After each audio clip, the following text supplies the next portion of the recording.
Hi, I'm Michael Yardney and welcome to my latest property market update. I've just come back from 2 weeks of vacation, a week with Pam building some houses for underprivileged people in Cambodia and some time touring Cambodia and Singapore. And I was excited to hear the latest RP data reports which showed that a 5-month surge in Melbourne house prices has undone the damage to the property markets wrought by the global financial crisis. In fact, median house values have increased in all capital cities other than Perth, and there are increasing suggestions that our property markets are on the up and up. So the question many of you are probably asking is, how did all those who predicted the collapse of the property markets and all those who recommended we sell up our properties last year get it so wrong? I guess another question that you could ask is, why should we believe the current round of predictions that the property markets are going to remain buoyant? Well, firstly, let's look at the figures. The median house price in Melbourne rose to $470,000 and the median unit price rose to $377,000. Both are record highs. RP data reported the following median property price changes for the first 5 months of 2009. Melbourne prices increased by 6.1%, Darwin by 5.5%, Sydney by 5.2%, Brisbane by 2.6%, Canberra by about 2.1%, Adelaide prices rose by 0.5%, and property values fell in Perth by about 0.5%. Yet I can clearly remember a queue of investors coming into our offices late last year and earlier this year, convinced they had to sell up their property portfolios because the bottom was going to fall out of the property markets. The problem was that they were listening to well-meaning but inexperienced advisors. And the same is starting to happen again. There's already a new group of property spruikers, a new throng of so-called gurus, who are advising to buy new, often overpriced properties off the plan or from developers. And there are other groups telling you how easy it is to become a property developer and make squillions.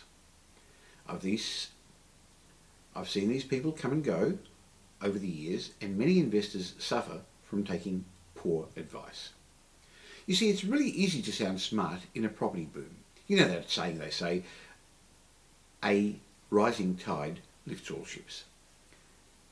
You have to be very careful who you listen to at this stage of the property cycle. There are still challenges ahead. You see, while I have strong positive views on our medium and long-term property market prospects, I'm expecting a period of volatility in the short term. It'll be a while before the general markets pick up. Similarly, while I'm pleased with the news of green shoots appearing in the economy, I recognise we've got more pain to come. In fact, if our economy picks up too quickly, and if our property markets start booming, we're just setting ourselves up for the next big bust, aren't we? So what happened? A combination of historically low interest rates, tight rental markets, and generous grants to first home buyers are working their magic to push up home prices at the lower end of the markets. In fact, in Sydney and Melbourne, dwelling prices are back to record highs, while other capital city home prices are not far off their peak levels.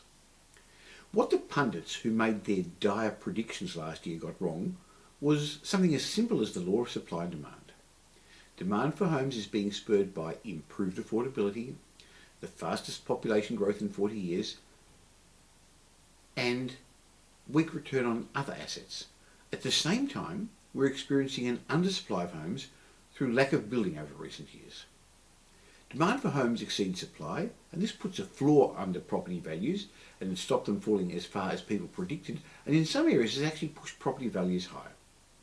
Now, of course, some segments of the property market are experiencing problems, especially holiday locations, some regional areas, and in particular the upper end of the market. And clearly the situation could have turned out much worse for us. Fortunately, business and consumer confidence has increased due to lower interest rates and the stabilisation of the stock market. And now, with the news that, well, at least for so far, Australia has avoided a recession, and the good news on property values, this will give existing owners the confidence that their largest investment has been a secure way of storing wealth, while other asset classes have decreased in value considerably. And it's also going to start giving builders and developers the confidence to go out and start building the new dwellings we so desperately need. While initially the property market recovery has been led by first home buyers, we're now seeing more established homeowners and investors moving into the market. In fact, first home owners make up less than 20% of the current property purchases. Now, just to make things clear, I'm not suggesting house prices are going to continue rising dramatically. They may only show modest consolidation over the rest of the year, but we're not going to have the doomsday result that many other commentators predicted. But it's not all over yet. It's probably a little early to say we're clearly out of the woods. There are still mixed messages coming from the economists and from the market, and there are still going to be increasing unemployment in Australia, and it's likely a few more large companies are going to go broke, and these sort of things are going to send shivers through consumer confidence. So while it's likely that the worst is over, it's not going to be all smooth sailing. Not all properties are going to increase in value. One of the big lessons out of the last 2 years is that one has to stick to the fundamentals of property, and one must understand finance and debt. After a decade of cheap and freely available credit, the banks have changed some of their rules, and credit has become much more difficult, hasn't it? That's why the team at Metropole have joined up together with Rolf Schaefer, an experienced finance strategist, to establish Metropole Finance. If you'd like to hear the replay of a recent webcast I conducted with Rolf about the challenges of property finance in the new financial era, please click on the link below under this webcast and download the replay. You can listen to it on your MP3 player or on your computer. Now, having invested for over 30 years, I know that the markets are continuously teaching us lessons.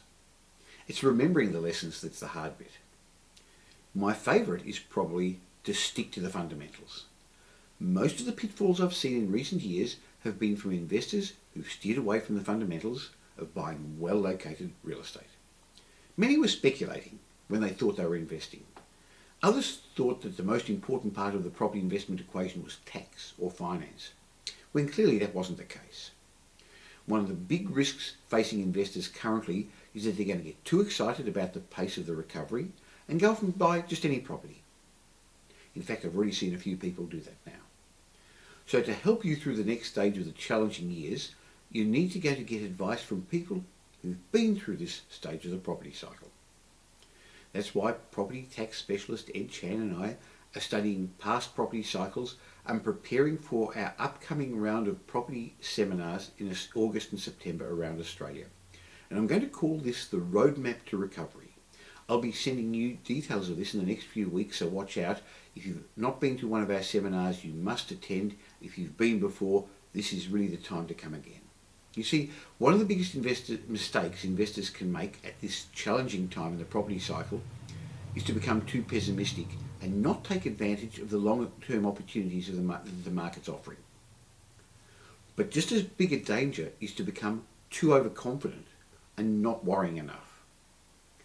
And I've already seen this happen where some investors are buying off the plan properties or properties in secondary locations or properties which they think are just cheap. The changing times will create opportunities for those who know what to do, but it's also going to give traps for those who don't. By the way, in changing times like we're experiencing, no one can help you through the property maze quite like the multi-award winning team of independent property strategists at Metropole. And remember, we help homeowners too, not just property investors.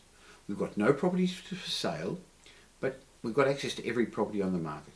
So if you want to find out a little bit more about what's happening in your local market and what our research suggests is in store, join us at a free property briefing in Melbourne, Sydney or Brisbane at our offices there. Just click on the link below to reserve your place.